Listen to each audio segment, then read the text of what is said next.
إن الحمد لله والصلاة والسلام على رسول الله. قال الله تبارك وتعالى في القرآن المجيد: يا أيها الذين آمنوا كتب عليكم الصيام كما كتب على الذين من قبلكم لعلكم تتقون أياما معدودات.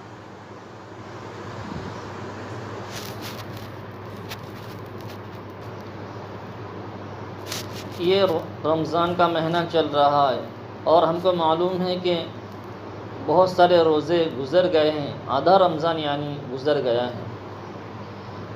اللہ تبارک و تعالیٰ نے قرآن کریم میں ارشاد فرمایا: اے ایمان والو، تم پر روزہ فرض کیا گیا ہے جیسا کہ اس سے پہلے لوگوں پر، پہلی امت پر روزہ فرض کیا گیا تھا، تاکہ تم تقوی والے بن جاؤ۔ اللہ تبارک و تعالیٰ نے پہلی بات تو یہ ہے کہ اپنے بندوں کو سب سے بہترین لقب کے ذریعے پکارا ہے: یا ایھا الذین آمنو۔ جو بندے اور اللہ کے درمیان جو رشتہ ہے، جو تعلق ہے، اس لفظ کو کہا ہے کہ یہ ایمان والو۔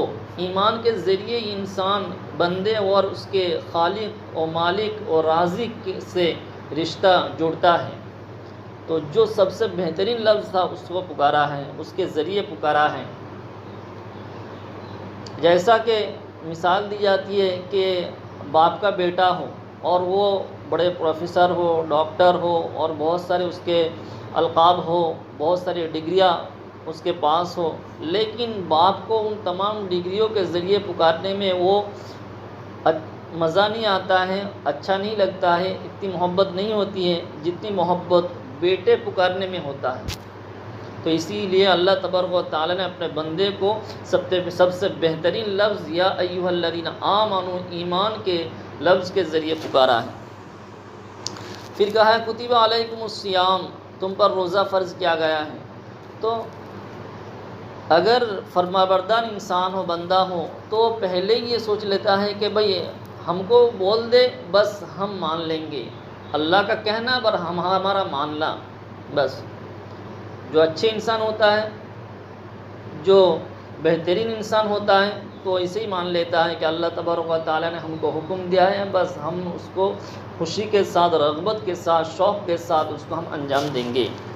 لیکن چونکہ اب بہت سارے دوسرے آدمی بھی رہتے ہیں، بہت نافرمان بھی ہوتے ہیں، اس لیے اللہ تبارک و تعالیٰ نے آگے کہا ہے: اے لوگو، یہ مت سمجھو کہ صرف تم پر فرض کیا گیا ہے، بلکہ تم سے پہلے جو امت تھی ان پر بھی روزہ فرض تھا۔ کما کتب علیکم الصیام، آپ یہاں پر دیکھ سکتے ہیں، یہ تو نبی علیہ الصلوۃ والسلام نے پہلے 1400 برس پہلے کہہ دیا تھا۔ آپ دیکھ سکتے ہیں کہ دوسرے جو مذاہب ہیں ان میں اگر آپ مطالعہ کریں گے، اسٹڈی کریں گے، تو آپ کو مل جائے گا کہ ہاں، اس سے پہلے جو امت تھی ان پر بھی روزہ فرض تھا۔ آپ مطالعہ کیجئے دوسرے ادیان کا، دوسرے مذاہب کا، تو آپ کو معلوم ہوگا کہ اس سے پہلے جو امت تھی ان پر بھی روزہ فرض تھا۔ آپ دیکھیں گے کہ حضرت موسیٰ علیہ السلام نے کوہ طور پر 40 دن بھوک پیاس میں گزارے، اسی لیے یہودی 40 دن روزہ رکھنا اچھا سمجھتے تھے، لیکن 40ویں دن کا روزہ ان پر فرض ہے۔ انجیل متی میں ہے کہ حضرت عیسیٰ علیہ السلام نے 40 دن تک جنگل میں روزے رکھے۔ انجیل مرقس میں ہے کہ حضرت یحییٰ علیہ السلام بھی روزے رکھتے تھے اور ان کی امت بھی روزے دار تھی۔ ہندو مذہب کو سب سے زیادہ قدامت کا دعویٰ ہے، لیکن روزہ اس میں بھی ہے جسے برات کہتے ہیں۔ برہم سال میں 24 روزے رکھتے ہیں۔ جینی دھرم میں 40 دن کا ایک روزہ رکھا جاتا ہے۔ مکے کے قریش زمانہ جاہلیت میں عاشورہ کا روزہ رکھا کرتے تھے۔ تو آپ دوسرے مذاہب میں اگر اپنی نظر ڈالیں گے تو آپ کو وہاں پر بھی روزہ مل جائے گا۔ اس لیے محمد صلی اللہ علیہ وسلم کی شریعت میں روزہ رکھنا کوئی دشوار اگر کوئی سمجھ لے تو یہ اس کی غلطی ہے۔ تو اس لیے ہم کو روزہ رکھنا چاہیے، اور روزے کے ذریعے اللہ تبارک و تعالیٰ نے آگے فرمایا ہے کہ بھائی تم جو روزہ رکھو گے اس لیے رکھو گے تاکہ تمہارے دل میں تقوی پیدا ہو۔